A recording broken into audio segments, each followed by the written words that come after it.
ബിഷസ് paisley വിദ്യാപീഠിലെ 9th standard students ആണ്. ഞങ്ങൾ ഇന്ന് ഹോം സയൻസ് ക്ലാസ് സ്റ്റാർട്ട് ചെയ്യുകയാണ്. ഇന്ന് ഞങ്ങൾ വളരെ എളുപ്പത്തിൽ ഉണ്ടാക്കാവുന്ന ഒരു പരിപ്പ് വടയാണ് ചെയ്യാൻ പോകുന്നത്. അപ്പം ധാരാളം കുഞ്ഞുങ്ങളുണ്ട്, അപ്പോൾ കുറച്ച് പേരെ എടുത്തിരിക്കുകയാണ്. അവരുണ്ടാക്കും, മാറി മാറിയാണ് ഞങ്ങളിത് ചെയ്യിക്കുന്നത്. അപ്പോൾ പരിപ്പ് വട ഉണ്ടാക്കാനായിട്ട് എങ്ങനെയാണത് ചെയ്യുന്നതെന്നുള്ളത് ഇവർ കൊച്ചു പിള്ളേരാണ്, അവരെ ഒന്ന് പഠിപ്പിച്ചു കൊടുക്കുകയാണ് ചെയ്യുന്നത്. അപ്പം നമ്മൾ അടുപ്പ് സ്റ്റൗ ഓൺ ആക്കിയിരിക്കുകയാണ്. എന്നിട്ട് നമ്മൾ ഒരു നോൺ സ്റ്റിക്ക് പാൻ വെച്ചു. അതിലേക്ക് പാൻ ചൂടായപ്പോൾ എണ്ണ ഒഴിക്കുകയാണ്. ഓക്കെ നല്ലവണ്ണം ചൂടായതിന് ശേഷം മാത്രമേ ഉള്ളൂ നമുക്ക് പരിപ്പ് വട ഇടാനായിട്ട് പറ്റുള്ളൂ. ഒരു പിന്നത്തെ നിങ്ങൾക്ക് ഇതെങ്ങനെ ഉണ്ടാക്കുന്നത് നോക്കണം. ആദ്യമായിട്ട് ഞാൻ പറഞ്ഞു പരിപ്പ്, ഞാനിപ്പോൾ 1 കിലോ പരിപ്പ് എടുത്തിരിക്കുന്നത്. ആ പരിപ്പ് 3 മണിക്കൂർ കുതിരാനായിട്ട് വെള്ളത്തിലിടണം. 3 മണിക്കൂറിന് ശേഷം ഒരു കിഴുത്ത പാത്രത്തിലേക്ക് അതിട്ട് അതിന്റെ വെള്ളം എല്ലാം പോകും. വെള്ളം പോയി കഴിയുമ്പോൾ ഞാനിപ്പം 1 കിലോ എടുത്തത് കൊണ്ട് കുറച്ച് 1 കൈ പരിപ്പെടുത്ത് മാറ്റി വെക്കും. അതായത് അരയ്ക്കാതെ. ബാക്കിയുള്ളവ ഒന്ന് ക്രഷ് ചെയ്താൽ മതി, ഒത്തിരി അരക്കരുത്, കണ്ടോ. എന്നിട്ട് അത് അവിടെ മാറ്റി വെക്കുക. എന്നിട്ട് ഈ അരയ്ക്കാത്ത പരിപ്പിന്റെ കൂടെ കുറച്ച് കുഞ്ഞുള്ളി, ഇത്രയും 1 കിലോ എടുത്തുകൊണ്ട് ഞാൻ ഇത്രയും ഈ 2 കൈയും നിറച്ച് കുഞ്ഞുള്ളി ചെറുതായിട്ട് അരിഞ്ഞതും, പച്ചമുളക് ഞാനൊരു 8 പച്ചമുളക്, കാരണം പിള്ളേർക്ക് തിന്നാനുള്ളതുകൊണ്ട് വലിയ എരിവ് വേണ്ട, അത് അതേപോലെ തന്നെ ഇഞ്ചി കുഞ്ഞായിട്ട് അരിയണം, അതും കരിവേപ്പിലയും കൂടെയാണ്. അതും ആ അരയ്ക്കാത്ത പരിപ്പും കൂടി ഒന്ന് മിക്സ് ചെയ്യണം, കൈ വെച്ച് നല്ലതായിട്ട് മിക്സ് ചെയ്യണം. അത് കഴിഞ്ഞിട്ട് ഇത് ക്രഷ് ചെയ്ത് എടുത്തു കഴിയുമ്പോൾ ബാക്കി പരിപ്പിനകത്ത് ഇത് ആഡ് ചെയ്യുക. ഇതെല്ലാം കൂടി ഒന്ന് മിക്സ് ചെയ്യുക. ആവശ്യത്തിനുള്ള ഉപ്പും പിന്നെ ഒരു ടേസ്റ്റിന് വേണ്ടി ഒരു ശകലം കായം ഞാൻ ഇട്ടിട്ടുണ്ട്, മനസ്സിലായോ? കായവും കൂടെ ഇട്ട് ഒന്ന് മിക്സ് ചെയ്ത് വെച്ചിരിക്കുക. ഇനി നമ്മൾ എണ്ണ ചൂടായി കഴിയുമ്പോൾ ചെയ്യേണ്ടത് നമ്മുടെ കൈ ഒന്ന് നനയ്ക്കണം. കൈ നനച്ചിട്ട് വേണം ഇത് ചെയ്യാനായിട്ട്. കണ്ടോണം എങ്ങനെയാണെന്ന്. കുറച്ചാണ് എടുക്കേണ്ടത്. എങ്ങനെയാണ് ചെയ്യുന്നത് നോക്കിക്കോണം. വിരലിലല്ല ചെയ്യുന്നത്, നോക്കുക. നമുക്ക് ചെറിയ പരിപ്പ് വട ഉണ്ടാക്കാം, അല്ലെങ്കിൽ അത് വേഗാതെ.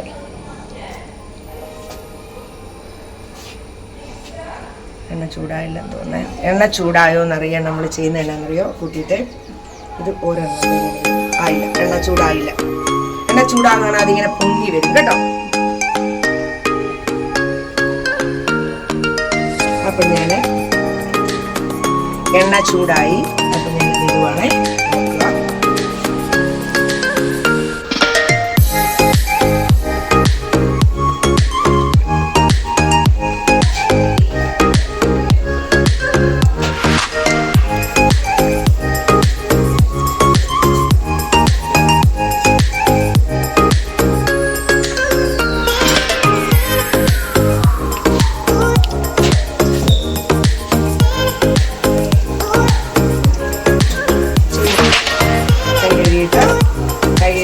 ഒന്ന് നനച്ചിട്ട് ഒരാളൂടെ ഉണ്ടാക്കിക്കേ.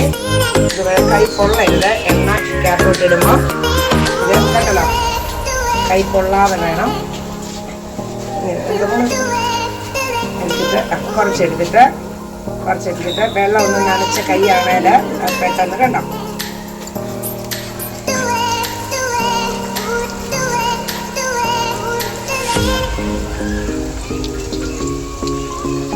എല്ലാവരും വീട്ടിൽ ചെന്നിട്ട് ഇത് ഉണ്ടാക്കണം, കേട്ടോ മോനെ. പൊട്ടരുത്. അത് ഇച്ചിരി കൂടെ നമുക്കിത് കണ്ടോ, പൊട്ടിപ്പോരുതേ.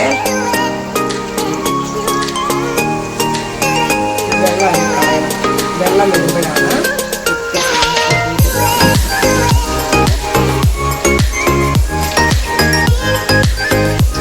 നമുക്ക്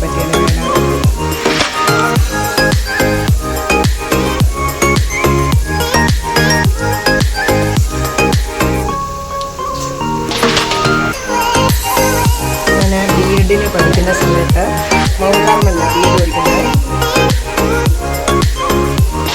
അപ്പോൾ മൗണ്ട് കാർമലിൽ ബി.എഡ് പഠിക്കുമ്പോൾ ഞാൻ SUPW എന്ന് പറയുന്നത് അതിനകത്ത് ഹോം സയൻസിൻ്റെ പല കാര്യങ്ങൾ. അപ്പം അന്ന് ആദ്യമായിട്ട് ഞങ്ങളെ പഠിപ്പിച്ചത് ഉള്ളിവടയാണ്. അത് കഴിഞ്ഞ് പിന്നെ പരിപ്പ് വട, പിന്നെ വടകളെല്ലാം പഠിപ്പിച്ചത്. ഇപ്പം നമുക്കെല്ലാം എളുപ്പമല്ലേ, യൂട്യൂബിലെല്ലാം ഉണ്ട് അല്ലേ, പണ്ടത്തെ പോലെയൊന്നുമല്ല. പക്ഷെ എന്നാലും നമ്മുടേതായിട്ടുള്ള ചേരുവകൾ, ഇപ്പം ഈ നമ്മുടെ ഇങ്ങനെ കായൊക്കെ എല്ലാവരും ഒന്നും ഇടാറില്ല. കായൊക്കെ വേണേ ഓപ്ഷനിലാണ്. വേണമെങ്കിൽ ഒരു ടേസ്റ്റ് മേക്കർ എന്ന് പറയാം, ഒരു സ്പെഷ്യൽ ടേസ്റ്റ് കിട്ടാൻ വേണ്ടി മാത്രം നമ്മൾ ഉപയോഗിക്കും. നമ്മളിപ്പോൾ എല്ലാ കാര്യങ്ങളിലും എല്ലാ കറികളിലൊക്കെ മല്ലിയില ഇടുന്നത്. പണ്ട് അതില്ലായിരുന്നു. എന്തുകൊണ്ടാണ് മല്ലിയില ഇടുന്നത്? അതിനൊരു വേറൊരു ടേസ്റ്റാണ്. അപ്പം നമുക്ക് ഈ യൂട്യൂബിൽ കാണുന്നതിനകത്തൊന്നും വ്യത്യസ്തമായിട്ട് എന്തെങ്കിലുമൊക്കെ ചെയ്യാം. അപ്പം തിക്കളിടുമ്പോൾ എല്ലാ കാരണവും ഞാൻ പഞ്ചസാര ഇടും. പഞ്ചസാര ഇടുമ്പോൾ വേറൊരു ടേസ്റ്റാണ്. മനസ്സിലായോ? അപ്പം എല്ലാ കാര്യങ്ങളും നമ്മളായിട്ട് നോക്കണം എന്ത് വ്യത്യാസം വരുത്താം കേട്ടോ. ഓക്കെ, ചിലപ്പോൾ ഒന്ന് മറിച്ചിടാറായോ പൊട്ടിക്കീറൊക്കെ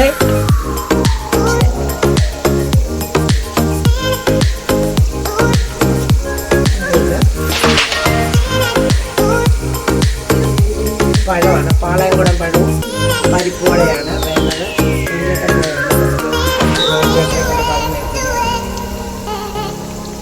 പോയോ അമ്മേന്തി? അതുപോലെ എന്ത് സാധനം ഉണ്ടാക്കിയാലും ഒന്ന് പ്രാർത്ഥിച്ചിട്ട് വേണം ചെയ്യാനായിട്ട് കേട്ടോ. അത് നന്നായി വരാനായിട്ട് എപ്പോഴും നമുക്ക് ദൈവം ഒന്നേ ഉള്ളൂ. ആ ദൈവത്തെ പ്രാർത്ഥിക്കുക. ദൈവമേ എന്ന് വിളിച്ചിട്ട് ചെയ്താൽ അതിന് ഒരു മിസ്റ്റേക്ക് വരികയില്ല. ഓക്കെ, അപ്പം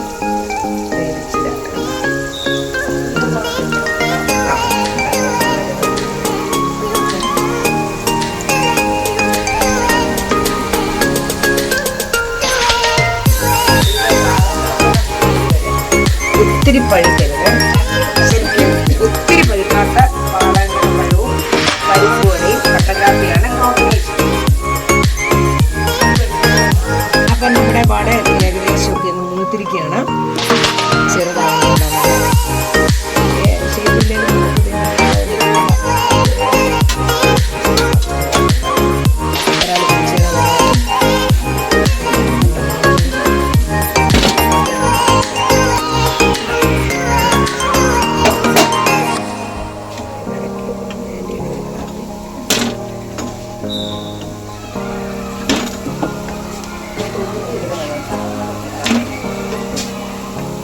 അപ്പം ഞങ്ങളുടെ വടയൊക്കെ ഇങ്ങനെ ഞങ്ങളുടെ റെഡി ആയിരിക്കുകയാണ്. അപ്പം ഇനി അടുത്ത ട്രിപ്പ് നമുക്കിടാം. ഓക്കെ,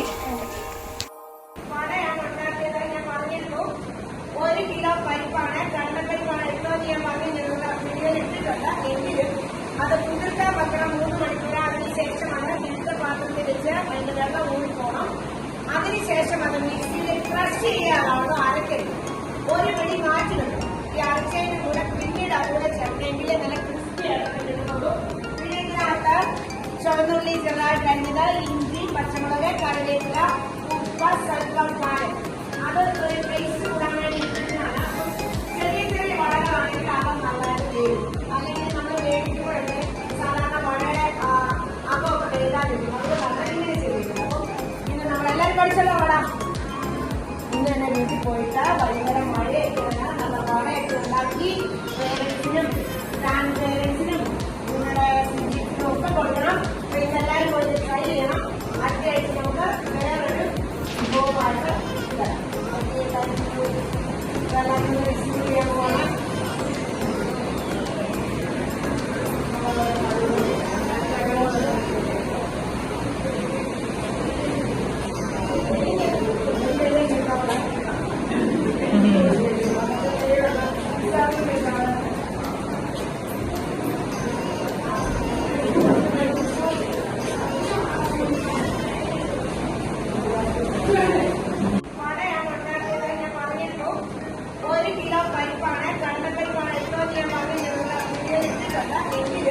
അത് കുതിർക്കാൻ വെക്കണം 3 മണിക്കൂർ. അതിനുശേഷമാണ് ഫിൽറ്റർ പാത്രത്തിൽ വെച്ച് അതിന്റെ വെള്ളം ഊറിപ്പോണം. അതിനുശേഷം അത് മിക്സിയിൽ ക്രഷ് ചെയ്യാറാണ് അരക്കരുത്. ഒരു പിടി മാറ്റി വെക്കണം. ഈ അരച്ചതിന് കൂടെ പിന്നീട് അതുകൂടെ ചേർക്കെങ്കിൽ നല്ല ക്രിസ്പി ആയിട്ട് കിട്ടുന്നുള്ളൂ. പിന്നെ ഇതിനകത്ത് ചുവന്നുള്ളി ചെറുതായിട്ട് അരിഞ്ഞത്, ഇഞ്ചി, പച്ചമുളക്, കറിവേപ്പില, ഉപ്പ്, സ്വല്പം പാല്. അത് ഒരു ടേസ്റ്റ് കൂടാൻ വേണ്ടി ഇട്ടിട്ടാണ്. ചെറിയ ചെറിയ വടകളാണെങ്കിൽ അത് നല്ലതായിട്ട് വേവും. അല്ലെങ്കിൽ നമ്മൾ വേവിക്കുമ്പോഴല്ലേ സാധാരണ വടയുടെ അകമൊക്കെ വേകാതിരിക്കും. അതുകൊണ്ടാണ് ഇങ്ങനെ ചെയ്യുന്നത്. അപ്പം ഇന്ന് നമ്മളെല്ലാവരും പഠിച്ചല്ലോ വട. ഇന്ന് തന്നെ വീട്ടിൽ പോയിട്ട് വൈകുന്നേരം മഴയൊക്കെയാണ് നല്ല വടയൊക്കെ ഉണ്ടാക്കി പേരൻസിനും ഗ്രാൻഡ് പേരൻസിനും നിങ്ങളുടെ സിറ്റിനും ഒക്കെ കൊടുക്കണം. അപ്പോൾ ഇന്നെല്ലാവരും പോയി ട്രൈ ചെയ്യണം. അടുത്ത ആഴ്ച നമുക്ക് വേറൊരു വിഭവമായിട്ട് തരാം. ഇതെല്ലാം മിക്സ് ചെയ്യാൻ പോകണം.